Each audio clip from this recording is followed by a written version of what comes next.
IVM। शुक्रवार राती मुझे नींद नहीं आती, बॉलीवुड का ये बड़ा फेमस गाना है जो यंगस्टर्स के बीच में बहुत लोकप्रिय है। लेकिन अगर हम आज की बात करें यानी शुक्रवार की बात करें तो क्रिकेट फैंस के लिए ये लाइंस बिल्कुल फिट बैठती हैं, क्योंकि शुक्रवार का दिन है और शुक्रवार की रात फाइनल मुकाबला खेला जाएगा चेन्नई सुपर किंग्स और केकेआर के बीच में। और उसके बाद ये तय होगा कि महेंद्र सिंह धोनी को ट्रॉफी के साथ नींद नहीं आती या मॉर्गन ट्रॉफी के साथ बहुत आराम से सोते हैं। नमस्कार, खेल नीति पर आपका स्वागत है। मैं हूँ राजीव मिश्रा। दो बेहद खास मेहमान हमारे साथ हैं। सबा करीम, पूर्व क्रिकेटर, पूर्व सिलेक्टर और कमेंटेटर हमारे साथ हैं। साथ ही इस आईपीएल सीजन 14 के चश्मदीद गवाह निखिल चोपड़ा हमारे साथ हैं, जो पूर्व क्रिकेटर और अभी कमेंट्री कर रहे हैं। आप उनके बेबाक राय लगातार आप सुनते आ रहे हैं और इनसे हम आज चर्चा करेंगे कि शुक्रवार राती मुझे नींद नहीं आती है गाना कौन गाएगा आज। सबसे पहला सवाल तो यही ध्यान में आता है। निखिल भाई, बड़ा फेमस गाना है और वीकेंड पे अक्सर गाया जाता है, हमने देखा है तमाम पब्स में। लेकिन आज पब्स में मैच भी चलेंगे, लोगों को नींद ही नहीं आएगी, क्योंकि तमाम फॉलोअर्स महेंद्र सिंह धोनी के लिए ये गाना गा सकते हैं और मॉर्गन की टीम के लिए अलग तरीके की फैन फॉलोइंग है। तो आपको क्या लग रहा है, कौन सा कप्तान आज सोएगा नहीं? देखिए, अब बाकी का तो पता नहीं, लेकिन मैं बड़ी अच्छी नींद सोऊंगा। अच्छी क्रिकेट देखने को मिलेगी। दुबई में मुकाबला होगा, फाइनल होगा। पर जी मुझे सच्ची में लगता है जिस तरीके से वो केकेआर जो 135 रन चेस कर रही थी राजीव भाई, मैं थोड़ा सा हैरान हो गया था। जो मुकाबला मेरे ख्याल में 14-15 ओवर में खत्म हो जाना चाहिए था, 8-9 विकेटों से जीतना चाहिए था, वो उसको अंतिम ओवर तक आखिरी 2 गेंदों में 6 रन तक ले गए थे। तो वहां पे मामला डगमगाया और यही चीज महेंद्र सिंह धोनी भी देख रहे होंगे कि जो भी बड़ा स्कोर हो, आप केकेआर के मध्य क्रम को कहीं पे भी फंसा सकते हैं। इतने सारे उनके पास लेफ्ट हैंडर्स हैं और बहुत सारे खिलाड़ी उनके फॉर्म में नहीं चल रहे।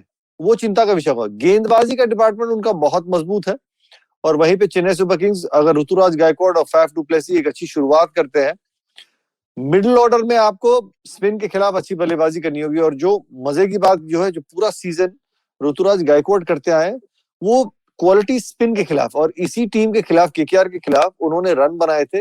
वो कदमों का इस्तेमाल कर रहे थे और वो इन दोनों ही स्पिनर्स को, वरुण चक्रवर्ती, सुनील नारायण को सीधा खेलने को देख रहे थे। तो मुझे लगता है कहीं ना कहीं मॉर्गन साहब ये गाना आपका गा देंगे। मुझे चेन्नई मॉर्गन फेवरेट लग रही है। सवा भाई, फिर तो बहुत खुश होने की बात है और गाना गाने के साथ साथ रसगुल्ला भी आ जाना चाहिए दुबई के ड्रेसिंग रूम में। आपको लग रहा है जिस तरह से कमबैक किया, बहुत नीचे लगे हुए थे फेस 1 में कोलकाता नाइट राइडर्स की जो टीम है, उनके कप्तान है, सडनली ये टीम राइज करती है फेस 2 में और अब आज हम शुक्रवार की रात केकेआर को देख रहे हैं चेन्नई के सामने। राजीव, यही तो विशेषता है इस आईपीएल की, क्योंकि 8 टीमों में 4 टीम क्वालिफाई करती हैं। तो अगर आपका पहला 4 या 5 मैच, 6 मैच खराब भी चला जाए, तब भी आपके पास चांसेस रहते हैं कमबैक करने के लिए। पर उसके लिए आपको प्रयत्न करना होता है, उसके लिए आपको होमवर्क करना होता है, उसके लिए आपको अलग अप्रोच से मैदान में उतरना होता है, जो कि केकेआर ने किया इस सेकेंड लेग में। तो मुझे लगता है इसी वजह से इस समय वो फाइनल्स खेल रही हैं। विशेष करके ये दौर रहा है उनका सेकेंड लेग का, उसमें उन्होंने तो कमाल का प्रदर्शन दिखाया है। गेंदबाजी में 3 स्पिनर्स ने बेहतरीन गेंदबाजी की है। लॉकी फर्ग्यूसन उनके बहुत बड़े बॉलर बनकर उभरे हैं। उसके बाद उन्होंने इन्वेस्ट किया शिवम मावी में, जिसने पिछले कई सारे मैचेस में बेहतरीन गेंदबाजी की है, कुछ उसी प्रकार से जिस प्रकार से आवेश खान ने किया था दिल्ली कैपिटल्स के लिए। तो गेंदबाजी उनकी बहुत ज्यादा मजबूत है। उनके बल्लेबाजी सिर्फ 4 प्लेयर्स के ऊपर निर्भर कर रही है इस समय, 2 ओपनर्स और उसके साथ साथ नीतीश राणा और राहुल त्रिपाठी। उसके अलावा मध्य क्रम, जैसे कि निखिल ने डगमगाया और मॉर्गन आप क्या कहा जाए उनके बारे में, वो टीम में है, यही बहुत बड़ी बात है। मुझे लगता नहीं है कि उनकी टीम में जगह बनती है। अगर वो कप्तान नहीं होते तो बहुत दिन पहले ही बाहर कर दिए जाते। पर आज एक बात पे जरूर विचार करना पड़ेगा केकेआर को, कि वो आंद्रे रसल को खिलाते हैं या फिर शाकिब अल हसन को। मुझे लगता है अगर आंद्रे रसल फिट है, दुबई के विकेट में उनको खेलना चाहिए और शकीब अल हसन को बाहर बैठना पड़ेगा। पर ये बड़ा ही शानदार मुकाबला होने वाला है। सीएसके क्योंकि कप्तान एमएस धोनी है राजीव, मुझे लगता नहीं कि उनके उनके अंदर कुछ भी वो नर्व्स होते होंगे। वो शांत से मैदान में उतरते भी है, मैदान में खेलेंगे भी, रिजल्ट जो भी हो जाए फर्क पड़ता नहीं है सीएसके को, विशेष करके एमएसडी को। निखिल भाई, कोलकाता नाइट राइडर्स का बड़ा पुराना गाना आपको याद होगा, 2008 में आया था, कोरबो लोडबो जीतबो रे। अब कोरबो लोडबो तो कर दिया उन्होंने, जीतबो रे होगा कि नहीं ये बड़ा सवाल है, क्योंकि बैटिंग को जिस तरह से सभा भाई ने भी डिस्क्राइब कर दिया कि बैटिंग में बहुत बहुत बड़ा लूप होल नजर आ रहा है। मॉर्गन जिस तरह से नीचे बैटिंग कर रहे हैं, और बार बार सभा भाई नीतीश राणा का भी कह रहे हैं, नीतीश राणा कोई बहुत बड़ा कंट्रीब्यूशन नहीं है। राहुल त्रिपाठी, शुभमन गिल और वेंकटेश अय्यर निश्चित रूप से 3 बड़े बैट्समैन है कोलकाता के लिए। राजीव भाई देखिए, मजे की बात ये, वेंकटेश अय्यर आपको जिस तरीके का स्टार्ट दे रहे हैं, उसके बाद वो मध्य क्रम में कोई वो मोमेंटम तो चलिए वो शारजा में बरकरार रखना मुश्किल था, क्योंकि बॉल पुराना था, बैटिंग करना मुश्किल था, लेकिन मिडिल ऑर्डर बिल्कुल भी नहीं फायर कर रहा। मुझे लग रहा है कप्तान मॉर्गन जो है वो खुद बल्लेबाजी करने तब आ रहे हैं जब बहुत ज्यादा टीम को, मतलब और कोई विकल्प रहता नहीं, और कोई बैट्समैन रहता नहीं, तब वो आके बल्लेबाजी करने को देख रहे हैं। आपके पास ऐसा कोई मिडिल ऑर्डर में बैट्समैन कोई भी केकेआर के लिए खड़ा होकर वो जिम्मेदारी दिखा नहीं पा रहा। खराब फॉर्म के चलते बहुत कुछ निर्भर कर रहा है उनकी सिर्फ गेंदबाजी के ऊपर। यही उम्मीद करते हैं उनके लिए कि वेंकटेश अय्यर हो या शुभमन गिल हो, ऐसा स्टार्ट दे दे कि आपका जो मिडिल ऑर्डर के ऊपर से प्रेशर बिल्कुल ही हट जाए। अगर आप पहले 6 में 50 रन लगा देते हैं तो बॉलर्स के ऊपर भी थोड़ा सा प्रेशर रहता है। उसके बाद किस तरीके से बाकी के गेंदबाज आके गेंदबाजी करते हैं उसके ऊपर बहुत कुछ निर्भर करता है। लेकिन अगर मान लीजिए कि वेंकटेश अय्यर का आज का दिन खराब होता है या शुभमन गिल का खराब होता है, तो मिडिल ऑर्डर में ऐसा कोई बल्लेबाज दिख नहीं रहा कि आप पिन पॉइंट करके कह सकते हैं यार इसका सीजन अच्छा जा रहा है, ये वो जिम्मेदारी निभा के ना ये मुकाबला एक तरफ कर देगा। तो उस लिहाज से किसी ना किसी को आज वो जिम्मेदारी दिखानी होगी। मैं तो आज भी अभी भी कहता हूं, अगर आंड्रे रसल सिर्फ बैटिंग करने भी आ जाते हैं, उनके पास गेंदबाजी के 5 गेंदबाज पूरे हैं, सिर्फ बल्लेबाजी करने आ जाते हैं, उनकी हैमस्ट्रिंग ठीक होती है। मैं फिर बोल रहा हूँ, कप्तान साहब की हैमस्ट्रिंग में खिंचा हुआ है फाइनल के लिए। यानी निखिल भाई की माने सभा भाई तो ये शाकिब को नहीं हटाना चाहते, कप्तान को हटाना चाहते हैं। लेकिन हर्ष जैन का ही पूछना है कि चलिए अगर कप्तान रिप्लेस नहीं होते, क्या शाकिब को हटा के आंद्रे रसेल को टीम में लाया जा सकता है? क्योंकि वो फिटनेस जो टेस्ट है उसके बारे में खबरें आ रही कि वो पास कर गए। अगर ये खबरें आ रही हैं और ये इसमें सत्य है तो मुझे लगता है आंद्रे रसेल को खेलना चाहिए। अब वो किसके जगह पर खेले वो अलग बात है, पर उनको 11 में खेलना चाहिए, क्योंकि विकेट है दुबई का, वहां पर बल्लेबाजी थोड़ी बहुत आसान रहती है, बॉल जो है बल्ले पर आती है, और ऐसे कंडीशन में आपको आंद्रे रसेल को खिलाना होगा। उसके साथ साथ वो 1-2 ओवर भी अच्छा कर लेते हैं, वो एंगल बदल कर करते हैं। मुझे लगता है कि ये बहुत ही बड़े मैच विनर हैं, और आपको अगर आपके पास मैच विनर है तो उसको जरूर खिलाना चाहिए। मुझे लगता है के अच्छी टीम में रहेगा अगर आंद्रे रसेल इस टीम में खेलते हैं। सीएसके के बारे में मुझे ये लगता है कि उनकी टीम में ज्यादा संतुलन है, उनकी गेंदबाजी भी स्ट्रांग हो गई, हालांकि जो पेस बॉलिंग है थोड़े बहुत वो डगमगा रहे हैं वहां पर। जॉश हेजलवुड एकमात्र ऐसे बॉलर है जिन्होंने कंसिस्टेंटली अच्छी गेंदबाजी की है। दीपक चहर को इस समय पता नहीं किस कारण से स्विंग उनको मिलना बंद हो गया है, इसके वजह से उनकी जो धार थी पावर प्ले में वो मुझे लगता है थोड़ी बहुत कम हो गई है। उसके अलावा आपके पास जडेजा है, उसके साथ साथ मोइन अली है, तो ये ऑलराउंडर्स जो है और ड्वेन ब्रावो भी हैं, उसके वजह से मुझे लगता है कि सीएसके की टीम जो है इस समय ज्यादा मुझे तगड़ी नजर आ रही है। उसके साथ साथ उनका जो ओपनिंग कॉम्बिनेशन है ऋतुराज गायकवाड़ और डुप्लेसी का, और मत भूलिए रॉबिन उथप्पा ने जिस तरह की पारी खेली थी पिछले मैच में। बिल्कुल बिल्कुल। तो चलिए, 3 बार की चैंपियन चेन्नई का मुकाबला 2 बार की चैंपियन कोलकाता नाइट राइडर्स है। दोनों कप्तानों की क्या रणनीति होगी, इस पर आगे बातचीत करेंगे। फिलहाल एक छोटे से ब्रेक के लिए रुक रहे हैं, ब्रेक के बाद तुरंत हाजिर होते हैं। Habits, routines, how exactly do they help us get better? Well, to simplify it for you, tune in to the Habit Coach podcast. I am Ashton Doctor and I'm going to be here to help you get better daily with some simple, easy to do habits that you can easily adapt to your life. So tune in to the Habit Coach podcast from Monday to Friday, because I believe that awesome lives start with awesome habits. Break के बाद खेल नीति पर एक बार फिर आपका स्वागत है। हम ब्रेक से पहले बात कर रहे थे दोनों टीमों की ताकत के बारे में, क्या कुछ बदलाव हो सकते हैं। अब बात कप्तानों की रणनीति की कर लेते हैं। सभा भाई, ऐसा लग रहा है कि कोलकाता नाइट राइडर्स बनाम महेंद्र सिंह धोनी ये मुकाबला होगा।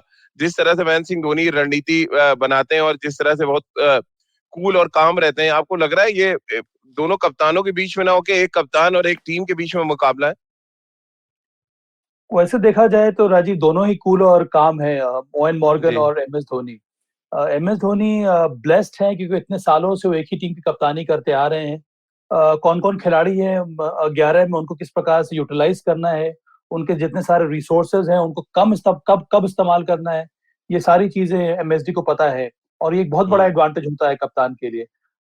उसके साथ साथ कौन से बैट्समैन के सामने कौन सा बॉलर ज्यादा अच्छी गेंदबाजी करेगा, वो जो मैचअप सिचुएशन आता है, पता नहीं वो कितना ज्यादा सपोर्ट लेते हैं वीडियो एनालिस्ट से, पर खुद ही वो इतने बार T20 खेल चुके हैं, आईपीएल खेल चुके हैं, उनको हर एक खिलाड़ी के बारे में भली भांति मालूम है कि विपक्षी बल्लेबाजों के बारे में कि कौन से बॉलर के सामने वो ज्यादा इफेक्टिव होंगे, कौन से बॉलर उनमें ज्यादा चांसेस है विकेट लेने के लिए। तो ये बहुत बड़ा एडवांटेज है एमएसडी के साथ। और जी उसके साथ साथ जो सभी खिलाड़ी हैं उनकी टीम में वो मंझे हुए हैं, वो कई बार इस प्रकार की स्थिति से गुजर चुके हैं, तो मुझे लगता है ये बहुत बड़ा एडवांटेज होगा एमएसडी के लिए। केकेआर अब दो बार चैंपियंस रह चुके हैं, पर ये बहुत ही नई टीम है, और मुझे लगता है कि ये जो युवाओं को जो जोश है वही हेल्प कर सकती है केकेआर को ये मैच जिताने में। कसार साहब का एक सवाल है निखिल भाई, उनका ये कहना है कि कमिंस जैसे गेंदबाजों पे ज्यादा पैसा खर्च करके केकेआर ने गलती की थी, जो शायद वो 2 बार सोचेंगे करने में, और फर्ग्यूसन जिस तरह की गेंदबाजी कर रहे हैं, क्या वो एक बड़ा फर्क डाल देंगे इस मैच में, फाइनल मुकाबले में? देखिए, बड़ा फर्क पड़ेगा, इसमें कोई दो राय नहीं है। कसार साहब सही कह रहे हैं। लॉकी फर्गुसन जिस गति से गेंदबाजी कर रहे हैं, वो मध्यक्रम के ऊपर सवाल जरूर पूछेंगे, और यही मेरे भी दिमाग में सवाल चल रहा था कि जिस तरीके से रॉबिन है, अंबाटी रायडू हैं, बल्लेबाजी करने जो मध्यक्रम में आएंगे, वो लॉकी फर्गुसन को खेलना चाहेंगे वो 8 ओवर स्पिन या शाकिब को मिला के 12 ओवर स्पिन के खेलना प्रेफर करेंगे, क्योंकि गति आपको दिक्कत में डालेगी जरूर। अगर आप और निखिल कंपेटिटिव भाई क्रिकेट दुबई में खेल रहे उछाल भी रहती है, पिच पे उछाल भी जी रहती है दुबई में। जी जी, तो मुझे लगता है कि चेन्नई के बल्लेबाज खासतौर से जो मध्यक्रम के हैं, वो कहेंगे जी हम स्पिन को खेलें, वो ज्यादा बेहतर है, क्योंकि लॉकी फर्गुसन एक ऐसे गेंदबाज है जिस गति से गेंदबाजी कर रहे हैं, और जो वो उनकी गेंदबाजी में धार नजर आ रही है, वो लय नजर आ रहा है कि एक स्पेल में मैच का रुख बदल सकते हैं मध्यक्रम में। जी तो उतना ही वो रॉबिन ने रन जरूर बनाए, लेकिन लॉकी फर्गुसन भी अगर विकेट चटकाते हैं तो मध्यक्रम के उतने ही सवाल चेन्नई सुपर किंग्स के हैं जितने केकेआर के लिए भी है। जी मिडिल ऑर्डर उनका भी थोड़ा सा लड़खड़ा रहा है। बिल्कुल। हरचैन एक और बड़ी इंपॉर्टेंट बात कर रहे हैं, उनका कहना है कि सीएसके का रिकॉर्ड फाइनल में बहुत खराब है। उन्होंने 5 में से सिर्फ 3 फाइनल जीते हैं, और केकेआर 2 बार फाइनल भी पहुंचा है और दोनों बार जीता है। इसका मतलब यही है कि केकेआर के को पता है कि नर्व्स किस तरह से कंट्रोल करना है।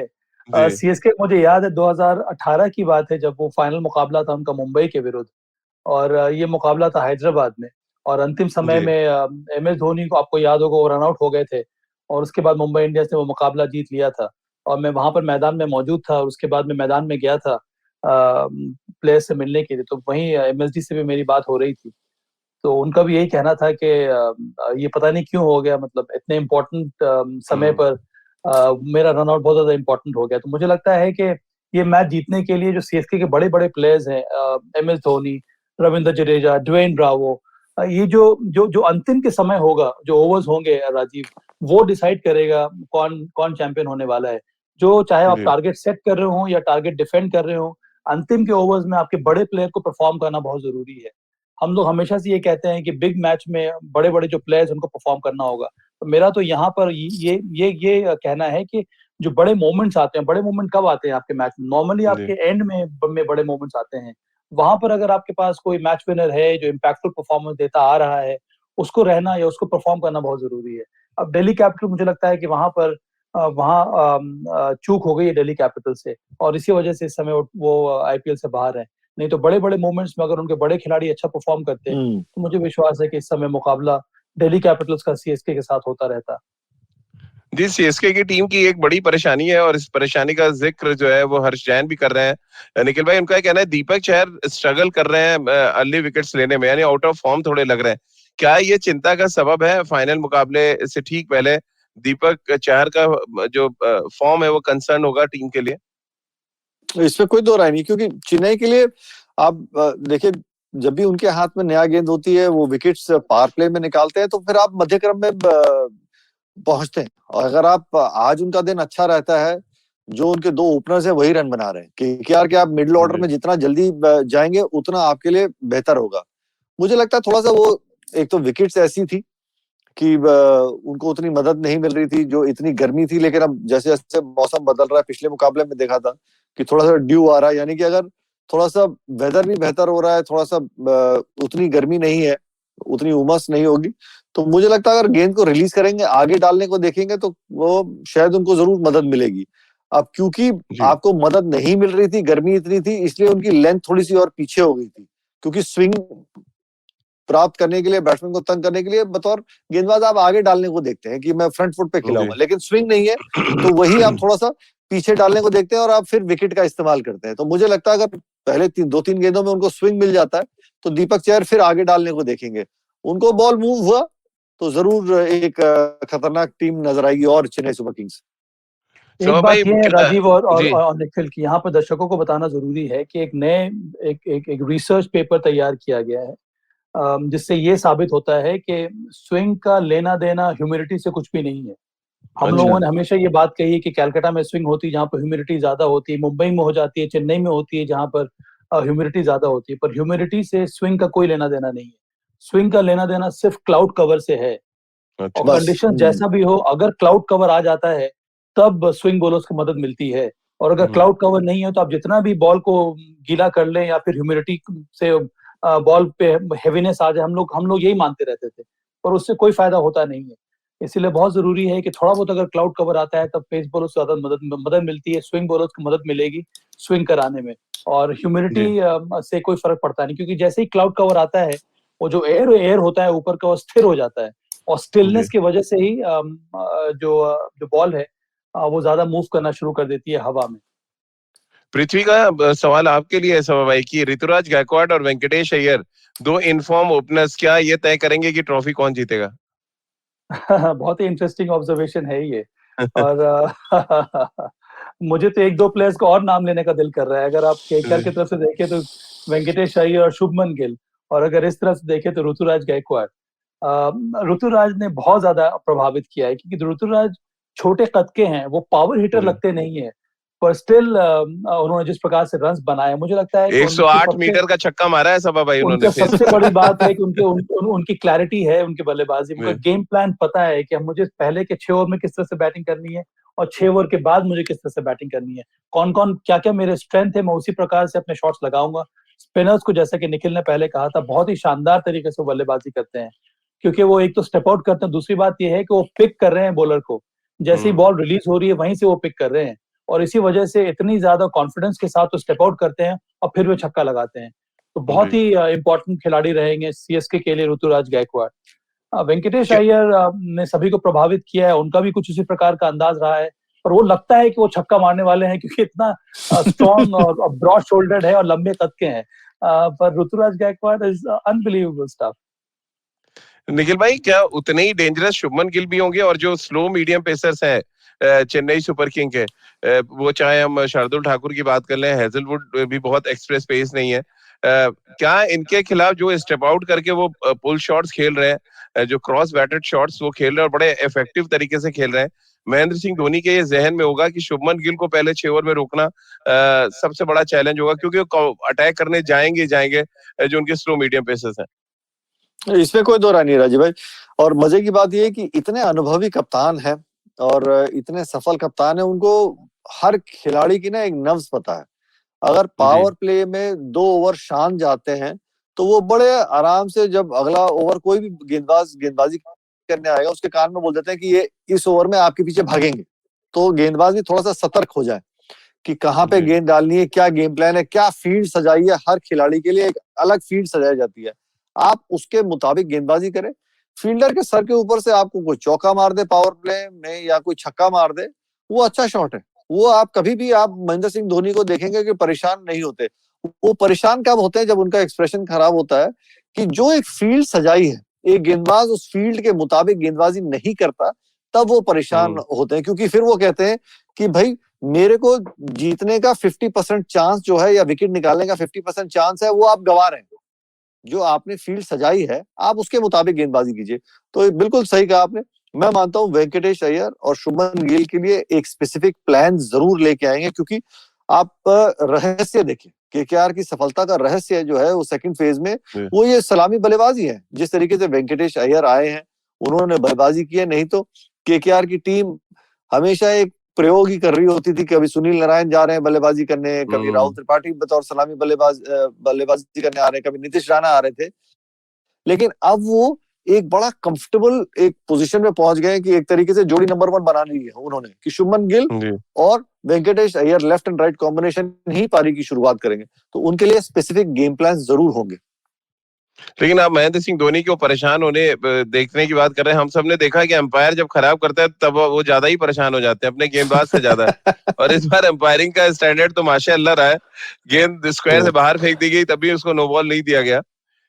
अब कैसे देख रहे हैं अंपायर्स को, कितना सतर्क रहना पड़ेगा इस फाइनल मुकाबले में? उसका राजीव भाई उसका भी बड़ा बढ़िया नियम है और बड़ा कंफ्यूजिंग नियम है। वो जो आप स्क्वायर के पीछे गेंद डालते हैं, जब दूसरी तरफ डालते हैं, वो नो बॉल होती है अगर स्टंप से गेंद पहले गिरे और बाहर गिरे तब नो बॉल है, और अगर स्क्वायर के बाहर और स्टंप्स के पीछे गिरती है तब नो बॉल नहीं है, तो वाइट बॉल है। हाँ, तब वाइट बॉल है। चौधरी का अनिल का निर्णय सही था उस दिन, नो बॉल नहीं देने का, क्योंकि बॉल लैंड नहीं की थी तो विकेटों के पीछे लैंड की थी। विकेटों के पीछे लैंड की थी। विकेट की लेंथ के मतलब साइड में हो ना तब वो नो बॉल है, पीछे गिरी तो वाइड है। तो बड़ा अच्छे नियम है ये, इसमें भी हमारे को सीखने को बड़ा मिला।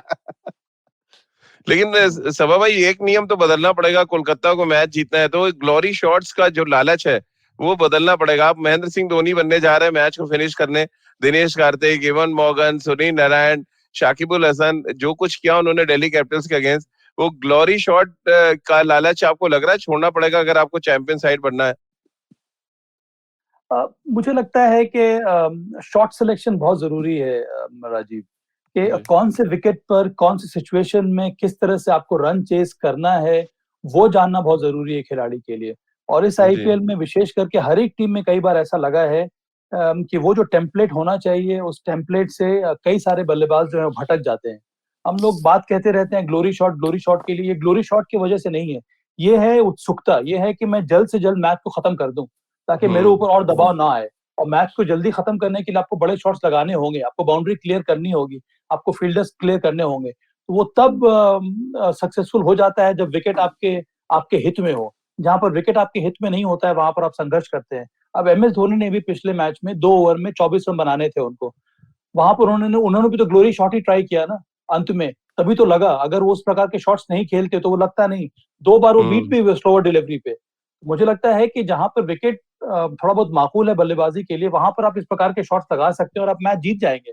पर जहां पर विकेट थोड़ा ट्रिकी है, बॉल फंस कर आ रही है, वहां पर कुछ अलग प्रकार की सोच के साथ आपको बैटिंग करनी होती है, जो कि केकेआर ने नहीं किया। और कई सारी टीमें इस बार संघर्ष करती आ रही है, चाहे वो आरसीबी हो, चाहे वो दिल्ली कैपिटल्स हो। हर एक टीम के साथ ये परेशानी रही। एक मैच में दिल्ली कैपिटल्स अंतिम ओवर में मैच जीत कर आई क्योंकि आर अश्विन ने चौका लगा दिया, नहीं तो दिल्ली कैपिटल्स वो मैच भी हार जाती। मुझे लगता है कि ये बहुत जरूरी है कि विकेटों के हिसाब से आपके रन चेस का प्लान जो है आपके दिमाग में चलते रहना चाहिए, और तभी आप मैच जीतेंगे। और इसमें बहुत कम ऐसे खिलाड़ी है। एमएस धोनी एक ऐसे प्लेयर है, मैच फिनिशर है, या फिर जडेजा हो गए, वो इस प्रकार के मैच फिनिशर है। अदरवाइज अगर आप देखेंगे तो कई सारे प्लेयर्स स्ट्रगल करते नजर आए हैं। बिल्कुल। स्टेप आउट जो बल्लेबाज कर रहे हैं उस पे एक अमार का सवाल है निखिल भाई। उनका कहना है कि 2021 में जब जॉनी बेस्टो बहुत ज्यादा स्टेप आउट कर रहे थे तो पंत जो है ऊपर आ गए कीपिंग करने के लिए, उनको रोकने के लिए। क्या ये एक यूजफुल स्ट्रेटजी हो सकती है किसी भी यंग ओपनर को रोकने के लिए, और खासतौर से शुभमन गिल जैसे बैट्समैन जो स्टेप आउट बहुत कर रहे हैं, क्या महेंद्र सिंह धोनी ये टेक्निक अपना सकते हैं? डिपेंड करता है कि गेंदबाज कौन सा आपके पास। क्योंकि जॉश हेजलवुड जैसा गेंदबाज अगर हो तो फिर बड़ी दिक्कत रहती है। सवा भाई हैं पीछे विकेट कीपर, बता देंगे कितना आसान है मुश्किल होता है। मुझे तो लग रहा है हेजलवुड से ज्यादा निखिल भाई उम्र भी देखनी पड़ेगी कि आपके रिफ्लेक्सेस हैं कि नहीं, कि आप आगे आके पकड़ भी सकेंगे।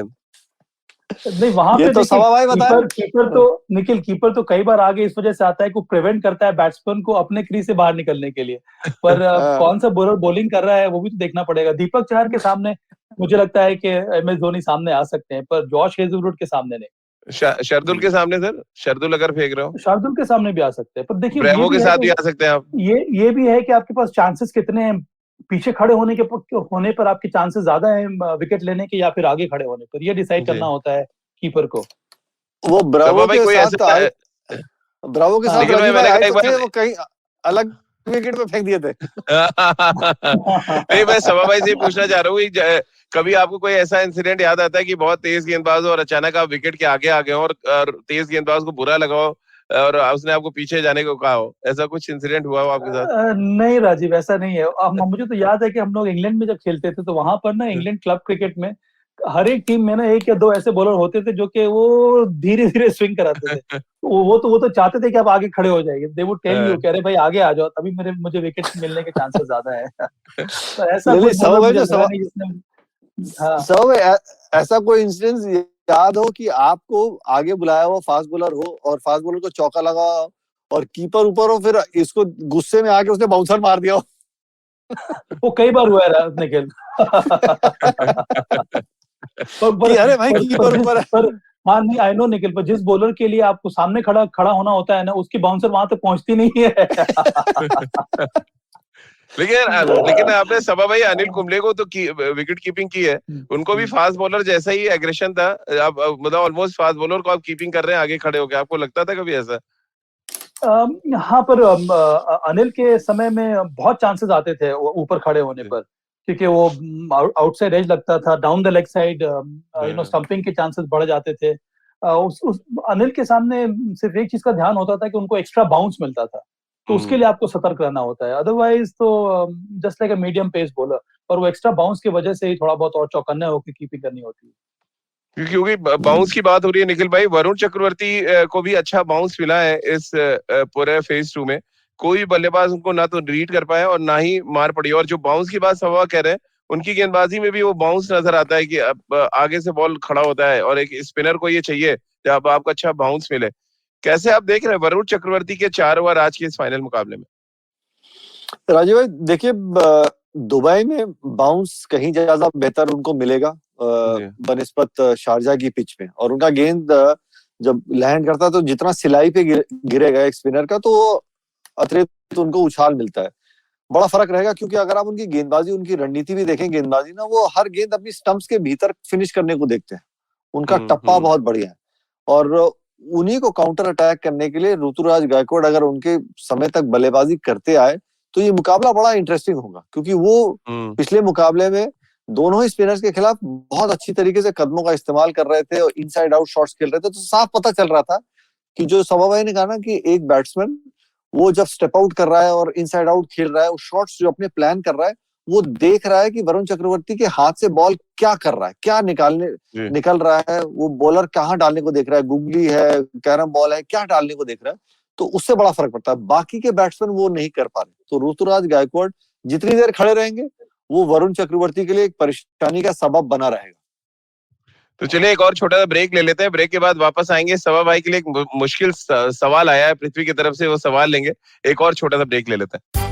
Come learn and experience the ABCDs of being queer with me, Shanetro, and me, Farhad, on our show Gay BCD.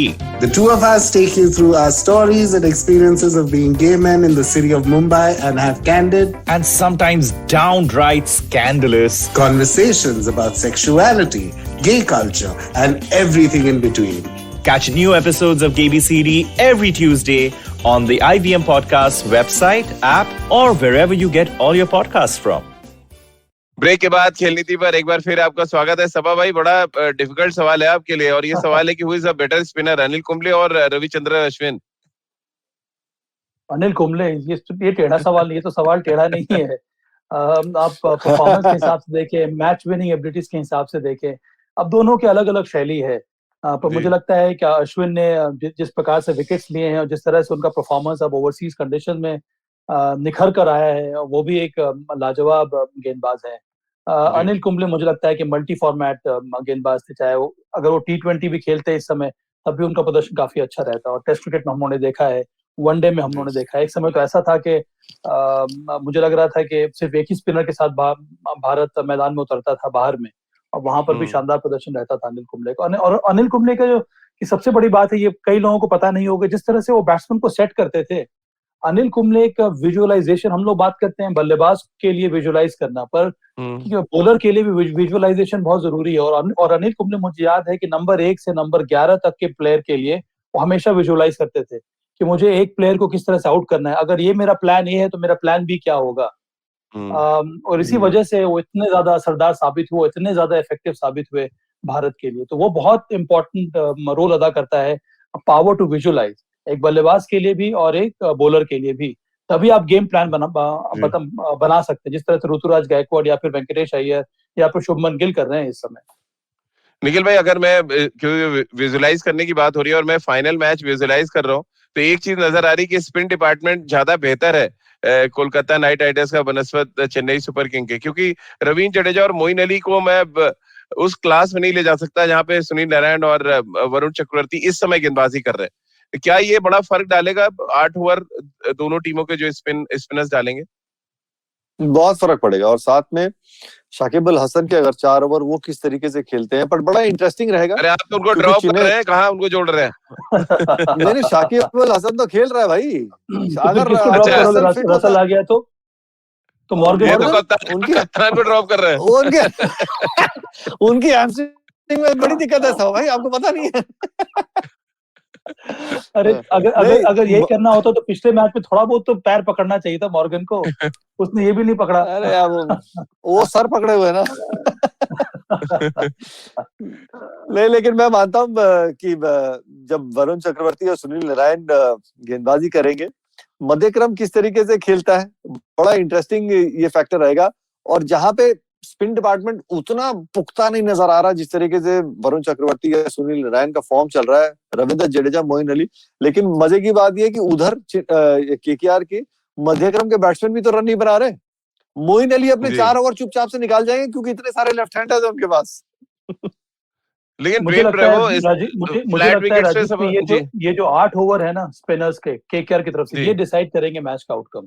के बैट्समैन ये 8 ओवर ठीक तरह से खेल लेता है, मैक्सिमम 1 विकेट या 2 विकेट गवा के भी अगर हम 8 ओवर में करीब 65 से 70 रन बना लेते हैं कि सीएसके की टीम, तब मुझे लगता है कि सीएसके विल गो थ्रू।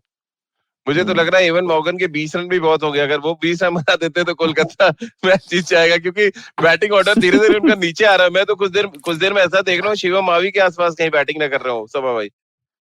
अरे मैं बता रहा हूँ, रनिंग में दिक्कत हो रही है, हैमस्ट्रिंग में उनके दर्द है।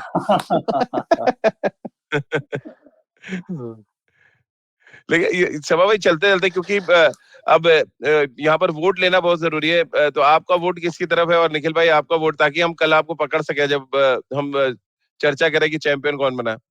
कल मैं हूं नहीं, मैं तो छुट्टी पे जा रहा हूँ।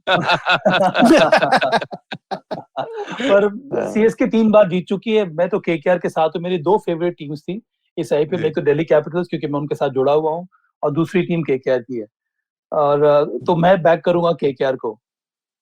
निखिल भाई फटाफट आप भी बता दें।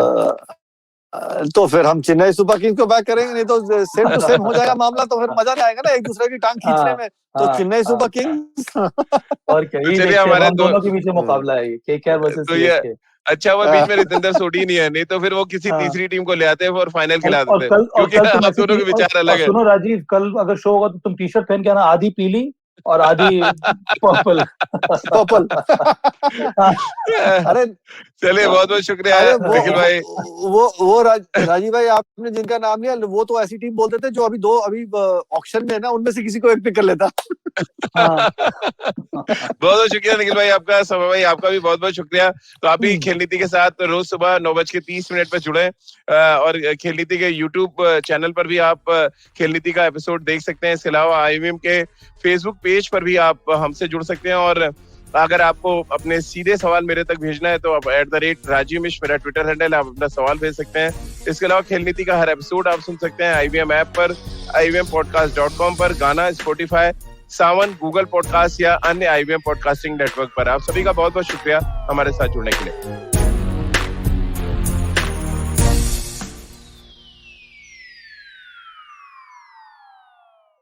Hey everybody, it's been another great week on the IVM Podcast Network. On Storytellers and Storysellers, Vineet talks to Mansi Gupta, aka Max Play, about her rapid growth as a female gaming creator on YouTube. On Paisa Vaisa, Anupam speaks to Sandeep Bagla, CEO of Trust AMC, about the status of death funds during the pandemic and their importance in portfolios. On a show about crypto, Rohan asks the question, what is a crypto wallet? To Tarusha Mittal, podcaster and COO at Oro Pocket, Uniform and Cloud Reno. On the Life Manifesto, Zarina dives deep into the imposter syndrome and shares some helpful techniques to overcome it. And on Football Shipball, Gaurav and Savram talk about the showstopper game of the week, Liverpool versus Manchester. Do follow us on social media. We're IVM Podcast on Twitter, Facebook, Instagram, and LinkedIn. And remember, if you're enjoying this show or any of our others for that matter, please do tell a friend. We really appreciate you spreading this. Word of mouth helps a lot. And finally, this week, we'd like to thank our sponsors, Cred, Bank of Baroda, Quarter, CoinSwitch, Kuber, Slay Coffee, and Intel. We really appreciate the support. आजकल लोग positive शब्द से ही डरते हैं, पर यकीन मानो Covid के आगे भी दुनिया है जहां पॉजिटिव और सही चीजें जरूरी है। और हमारे देश में जहां-जहां ऐसे काम होते हैं, स्माइल इंडिया मौजूद है। यही समाचार तो ढूंढ कर लाती हूं मैं, शिफा मैत्रा, आपके लिए हर गुरुवार। स्माइल इंडिया आप सुन सकते हो हिंदी और अंग्रेजी में IVM के ऐप पे, वेबसाइट पे या जहां कहीं से भी आप पॉडकास्ट सुनते हो।